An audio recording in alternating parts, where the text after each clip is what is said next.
اللہ تعالیٰ کر سکتا ہے، کوئی اس کے لیے مشکل نہیں.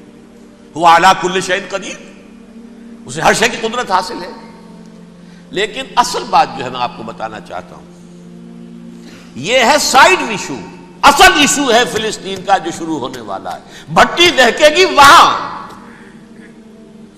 ظاہر بات ہے کہ اگر کوئی بہت بڑا اقدام ہو جاتا ہے فلسطینیوں کے خلاف، اور اگر واقعتاً مسجد اقصیٰ اور قبۃ الصخرہ گرا دیے جاتے ہیں، جو طوفان اٹھے گا عالم عرب میں، یہ حسنی مبارک ہو یا شاہ خالد ہو یا کوئی اور ہو، یہ نہیں روک سکتے اس طوفان کو. نوجوان خون اٹھے گا، غیرت اور جو بھی حمیت ہے. مسلمان ان پڑھ سے ان پڑھ اور بالکل بے دین، وہ بھی مسجد کی حرمت پر کٹ مرنے کو تیار ہو جاتا ہے. مسجد تو بنا دی شب بھر میں ایمان کی حرارت والوں نے، من اپنا پرانا پاپی ہے، برسوں میں نماز ہی بن نہ سکا. وہ چاہے کانپور کی مسجد سے مسلمانوں نے جانے دی ہیں، چاہے وہ شہید گنج کی مسجد کی مسلمانوں نے جانے دی ہیں، چاہے نماز نہ پڑھتے ہو. لیکن یہ جو حرمت اور یہ جو حمیت اور یہ غیرت ہے، اس سے جو طوفان اٹھے گا یہ ہوگا اس ملحمۃ العظما، اس کی طرف پیش رفت ہو رہی. کتاب الملاحم سے احادیث کے حوالے سے کہ جن جنگوں کا حوالہ دیا حضور نے، پیشن گوئی کی ہے، اس کا نقطہ آغاز تھا خلیج کی جنگ. صدام حسین نے اسے کہا تھا یہ مدر آف وارز ہے، ام المحارب، یہ ایک جنگ نہیں ہے. اس کا نقشہ بھی حدیث میں موجود ہے، پیشن گوئی موجود تھی، اس وقت بھی ہم نے شائع کی تھی. لیکن اس میں جو جنگ اب ہونے والی وہ الملحمۃ العظما. ملحمہ کسے کہتے ہیں؟ لحم گوشت کو کہتے ہیں، اور قصائی کی دکان کو عربی میں ملحم کہتے ہیں، جہاں گوشت کے ٹکڑے کیے جاتے ہیں. آج کل مشینوں سے ہوتے ہیں، اب جو ہے وہ ہاتھ سے چھریوں سے نہیں ہوتے، لیکن ٹکڑے ہو رہے ہوتے ہیں، جسموں کے چیتھڑے اڑ رہے ہوتے ہیں. ملحمہ، یہی لفظ استعمال کیا تھا حضرت سعد ابن عبادہ نے رضی اللہ تعالی عنہ یوم فتح مکہ. ان کے دل میں تھا کہ اب ہم انتقام لیں گے ان عربوں سے، ان قریش سے. الیوم یوم الملحمہ، الیوم یوم الملحمہ، یہ کہتے ہوئے جا رہے تھے. ایک خاص کیفیت، آج ہے گوشت کے ٹکڑے اڑانے کا دن. حضور سے کہا کسی نے جا کر کے ساتھ تو یہ کہہ رہے ہیں الیوم یوم الملحمہ، الیوم یوم الملحمہ. حضور نے فرمایا نہیں، ان سے کہو جا کر الیوم یوم المرحمہ، الیوم یوم المرحمہ، آج رحمت کا دن ہے، آج تو میں ان سب کو معاف کروں گا. لا تثریب علیکم اليوم، میں تم سے وہی بات کہہ رہا ہوں جو میرے بھائی یوسف نے کہی تھی اپنے بھائیوں سے، اذهبوا فانتم الطلقاء، جاؤ تم سب کے سب آزاد. وہ ملحمہ ہے جس کو کہ حضور نے حضرت معاذ بن جبل رضی اللہ تعالیٰ عنہ، اس کی روایت ہے، اس میں سے جو ابو داؤد میں روایت آئی ہے اس میں الملحمۃ العظما، عظما مؤنث ہے اعظم کا. آپ کہتے ہیں جنگ عظیم اول، جنگ عظیم دوم، عظیم کا باپ ہو گیا اعظم، سب سے بڑا، اور اس کا مؤنث ہے سب سے بڑی، عظما. الملحمۃ العظما، سب سے بڑی لڑائی.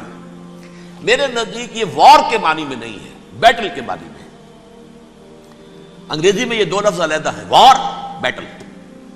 وار سالوں کو محیط ہوتی ہے، بیٹل کسی ایک خاص جگہ پر جو لڑائی ہوتی ہے اس کو کہتے ہیں. حضور کے اور قریش کے درمیان 6 سالہ وار تھی، جنگ تھی. لیکن battles, battle of Uhud, battle of Badr, یہ بیٹلز تھی، لڑائیاں تھیں. تو عظیم ترین جنگ شاید اس اعتبار سے نہ ہو جیسے کہ ورلڈ وار 1 اور ورلڈ وار 2، یعنی اس کی وسعت کا اتنا معاملہ نہیں اور طوالت کا نہیں. لیکن جو لڑائی جو ہے بیٹل ہونی ہے، جس کو کہ یہ لوگ، یا چونکہ میں نے کہا تھا شروع میں کہ سرما ہے میری آنکھ کا خاک حجاز و ہول قدس. نیو ٹیسٹمنٹ کی آخری کتاب ہے the book of revelation, revelation of Saint John. اس میں آرمگڈون کہا گیا ہے اسے. ہر مجدون، یہ عبرانی لفظ ہے، ہر کہتے ہیں اونچی جگہ کو، سطح مرتفع. مجدون میگیڈو، میگیڈو ایک وادی ہے، مرتفع، وادی مرتفع. یہ ہے واقع لبنان، اسرائیل اور شام کے درمیان جو ٹکڑا، جو ٹرائنگل بنتی ہے، یہ ہے. یہاں پر بڑی جنگ لڑی جائے گی، اور یہ جنگ صلیب ہوگی جو کہا ہے یہ بش نے، یہ جنگ صلیب. 2nd ملینیم شروع ہوئی تھی تو پہلی صلیبی جنگ ہوئی تھی. 3rd ملینیم شروع ہوا ہے، یہ 2nd صلیبی جنگ ہے، یہ کروسیڈ ہے. اور میں اس مرتبہ امریکہ گیا تھا تو پہلی مرتبہ مجھے وہاں ایک رسالہ ملا ٹرمپٹ نام کا. یہ امریکہ کے جو بہت ایکسٹریمسٹ قسم کے پروٹیسٹنٹس ہیں، یہ ان کا رسالہ ہے، اور ان کے بارے میں اب کہا جا رہا ہے وہ کرسچین زائنسٹ ہیں. آپ شاید پہلی مرتبہ یہ لفظ سن رہے ہوں. زائنسٹ تو ہم سمجھتے ہیں یہودیوں کو، کرسچین زائنسٹ وہ ہیں جو ہیں تو عیسائی پروٹیسٹنٹس ہیں، لیکن اسرائیل کے وہ حمایتی یہودیوں سے بڑھ کر ہیں. یہ میری کسی پہلی تقریر میں شاید بہت سے حضرات کو یاد آ جائے، میں نے کہا تھا 4 سال پہلے ہمارا تنظیم اسلامی کا ایک کنونشن ہوا تھا ہوسٹن میں، امریکہ کا جنوبی علاقے کا شہر ہے. ایک سیشن اس میں ہم نے رکھا تھا انٹرفیتھ، ایک عیسائی کو بلایا تھا، ایک یہودی بہت بڑا وہاں کا عالم ہے اس کو بلایا تھا. اس یہودی عالم نے ڈاکٹر وشوگراڈ، جو وہاں کی یونیورسٹی میں پروفیسر ایمیریٹس ہے، اس نے کہا تھا کہ یہ اسرائیل کو تو سپورٹ کر رہے ہیں عیسائی، ہم تو نہیں کر رہے. جو پریکٹسنگ یہودی ہیں وہ زیادہ اسرائیل کے حق میں نہیں تھے، یہ تو سن 67 کے بعد انہوں نے اسرائیل کو تسلیم کیا ہے. وہ تو منتظر تھے کہ ہمارا مسیحا آئے گا تو اس کی قیادت میں جنگ کریں گے، جیسے شیعہ منتظر تھے کہ مہدی موعود آئیں گے تو پھر ہم کچھ کریں گے. وہ امام خمینی نے کہا بھائی جب وہ آئیں گے آ جائیں گے، لیکن ہم کچھ راستہ کے لیے. زائنسٹ نے آگے بڑھ کر ریاست قائم کر لی، اور جب یروشلم پر بھی پورا قبضہ کر لیا تب جو ہے در حقیقت مذہبی یہودی جو ہے پھر انہوں نے اپنایا ہے، اون کیا ہے، اور نئے سیٹلمنٹس جو بھی بنے ہیں وہاں پر اسرائیل میں اس میں اکثر و بیشتر مذہبی یہودی آیا، اور بروکلن کے علاقے سے سب سے بڑھ کر آئے ہیں، جو امریکہ میں نیو یارک کا ایک جنوبی علاقہ ہے، بہت بڑا یہودیوں کا بہت بڑا گڑھ ہے. نیو یارک کو جیو یارک بھی کہا جاتا ہے، وہ تو اصل میں مرکز جو ہے وہ تو یہودیوں کا ہے. اس حوالے سے وہاں پر جو کرسچن زائنسٹ کہلاتے ہیں وہ اسرائیل کے یہودیوں سے بھی بڑھ کر کہیں سپورٹر ہیں. بہرحال اس دوسری صلیبی جنگ کا معاملہ جو میں کہہ رہا تھا، ٹرمپٹ نامی رسالہ، اس کا ایک مضمون ہے دی لاسٹ کروسیڈ. اب یہ آخری کروسیڈ ہے جو شروع ہونے والا ہے. میں تو حیران ہوں کس قدر کھل کے وہ باتیں کرتے ہیں. رومن کیتھولکس کو وہ کہتے ہیں کہ یہ شیطان ہے، یہ پوپ شیطان ہے، یہ یورپ کو اس نے جمع کیا ہے کرسچینٹی کی بنیاد پر، اور اس میں زیادہ تر کیتھولکس ہیں. آپ کو معلوم ہے برطانیہ بڑی مشکل سے شامل ہوا ان کے ساتھ، اس لیے کہ وہ پروٹیسٹنٹ کا سردار تھا، ابھی پوری طرح نہیں ہے.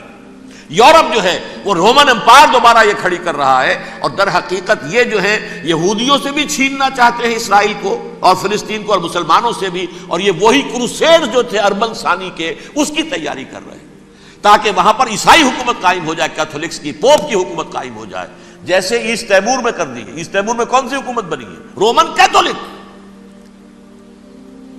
رومن کیتھولک اسرائیل میں بنے تاکہ یہ سارے مقامات مقدسہ جہاں اسرائیل پیدا ہوئے، بیت حضرت مسیح پیدا ہوئے، بیت الحم کہاں ہے؟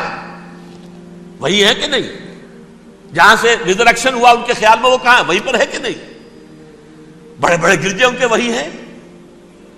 تو اس اعتبار سے ان کا کہنا یہ ہے یہ لاسٹ کروسیڈ کی تیاری ہو رہی ہے، یہ کیفور. اور ان کا کہنا یہ ہے کہ یہ پوری طاقت نیٹو کی جو ہے، یہ پہلے جرمنی سے لائی گئی بوسنیا، انہوں نے خود وہاں جنگ کروائی، انہوں نے خود وہاں پر ایتھنک کلینسنگ کروائی، پھر خود مصالحت کے لیے آ گئے، پھر کوسوو میں انہوں نے خود آگ بھڑکائی. یہ میں نہیں کہہ رہا، یہ وہ ٹرمپٹ رسالہ امریکہ سے چھپنے والا پروٹیسٹنٹس کا رسالہ ہے جو یہ کہہ رہا ہے. پھر انہوں نے کوسوو کے اندر کروایا، اور پھر وہ وہاں پر پیس فورس کی حیثیت سے آ گئے. اب وہ میسیڈونیا میں کروا رہے ہیں اور وہاں داخل ہو گئے ہیں. اگلا قدم ان کا سائپرس ہوگا، سائپرس میں ترکوں کو اور وہ گریکس کو لڑائیں گے اور وہاں آ جائیں گے، وہاں سے ایک چھلانگ لگائیں گے اور یہ فلسطین میں پہنچیں گے، اور یہ وہاں پر ایک رومن امپائر، اپنی پرانی رومن امپائر کی طرح کی رومن کیتھولک ریاست قائم کرنا چاہتے ہیں. تو وہاں امریکہ کے عیسائیوں میں بھی کوئی ایک طبقہ نہیں ہے، کیتھولکس بھی ہے، کیتھولکس زیادہ نہیں ہے ہمدرد، لیکن اب تابع ہو چکے ہیں. اسحاق ریبین نے جب یہ پیس ٹاک شروع ہوئی تھی، آپ کو یاد ہوگا شاید کہ جب وہ آیا تھا واشنگٹن سے واپس فلسطین اسرائیل، تو پہلے روم میں رکا for an audience with the pope, اور پوپ کو اس نے ایک مرتبان سا پیش کیا تھا، حضرت سلیمان علیہ السلام کے زمانے کا مرتبان، اور کہا تھا دیکھیے 3000 برس تک ہم نے اس کی حفاظت کی ہے، اب یہ میں آپ کے حوالے کر رہا ہوں. اس کے بعد سے پوپ جو ہے بالکل رام ہو گیا، اور وہ عیسائیوں کے ساتھ اور یہودیوں کے ساتھ ان کا پورا معاہدہ ہو۔ اب پورا عیسائی ورلڈ جو ہے بعثت مجموعی یہودیوں کے شکنجے میں ہے۔ البتہ ان کے اندر بھی جھگڑے ہیں، جو وہاں پر وائٹ کرسچن ملیشیاز ہیں وہ ایکسٹریمسٹ ہیں کیتھولکس، ان کے نزدیک دشمن نمبر 1 یہودی، دشمن نمبر 2 مسلمان، دشمن نمبر 3 جو یورپ میں کالے ہیں، ایفرو امریکن، چاہے وہ عیسائی ہو گئے ہوں کوئی بھی ہو، یہ 3 دشمن ہیں جن سے انہوں نے کلینز کرنا ہے، صاف کرنا ہے ان کے خیال کے مطابق امریکہ کی سوسائٹی کو، اولا یہود، پھر مسلمان، اور پھر یہ جو کالے ہیں۔ لیکن دوسری طرف پروٹیسٹنٹس کے اندر ایکسٹریمسٹ وہ ہیں جنہیں کہا جا رہا ہے یہ کرسچین زائنسٹ ہیں، یہ اسرائیل کے اسرائیل سے بڑھ کر سپورٹرز ہیں۔ بہرحال یہ اب جنگ ہوگی، اس کا نتیجہ کیا نکلے گا یہ تو اللہ ہی جانتا ہے۔ اب میں آخری بات کی طرف آ رہا ہوں۔ آخری نتیجہ تو جو بھی کچھ اپس اینڈ ڈاؤنز آئیں گے،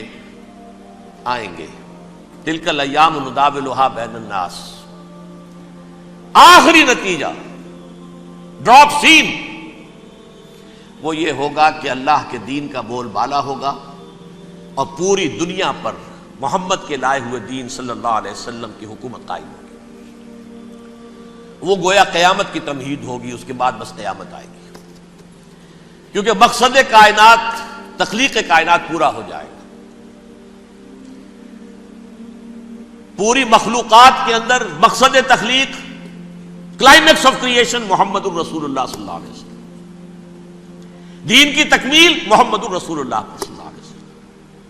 اور اس خلافت عرضی کے لیے جو حضرت آدم کو خلافت دی گئی تھی، جب اس میں وہ خلافت پوری دنیا پر قائم ہو جائے گی، اس کا مقصد پورا ہو جائے گا۔ And that will be the beginning of the end۔ اس کے بعد قیامت ہے۔ آخری نتیجہ تو یہ نکلنا ہے۔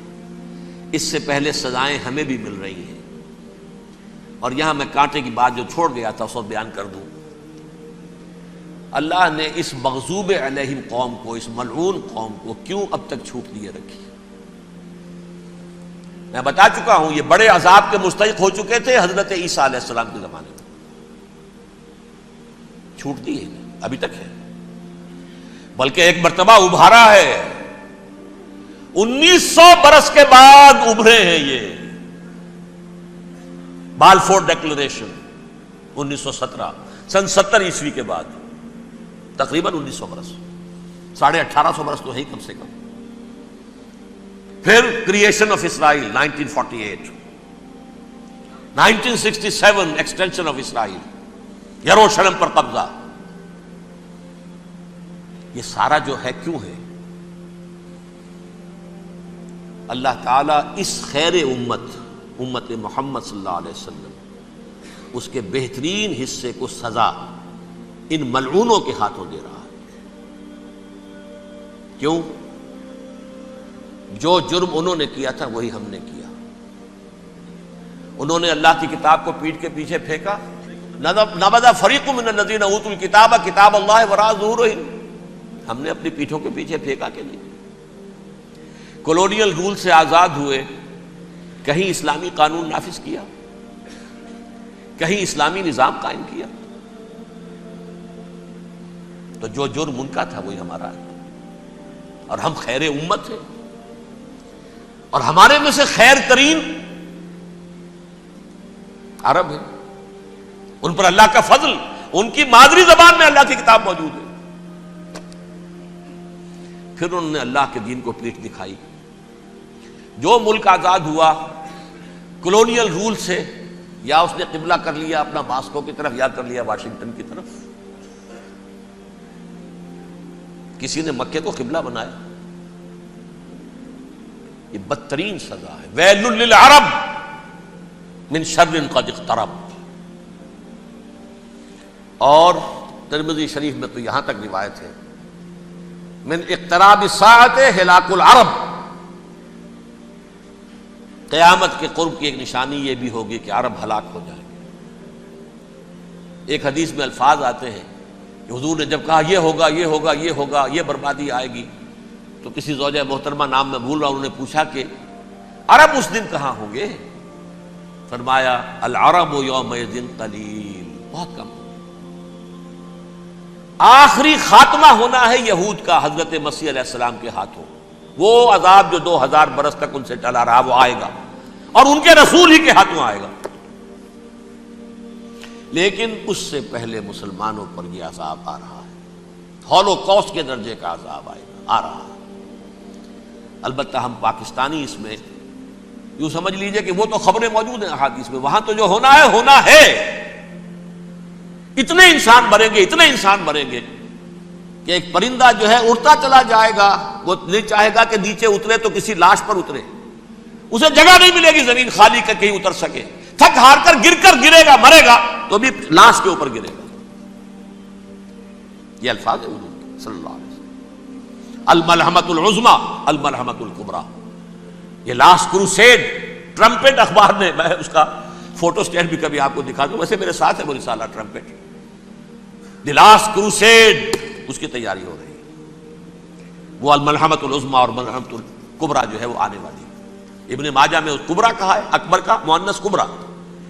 ملحمہ کبریٰ سب سے بڑی جنگ، اور ملحمہ عظمیٰ سب سے عظیم جنگ. یہ ہوگی اور بہت جلد ہوگی.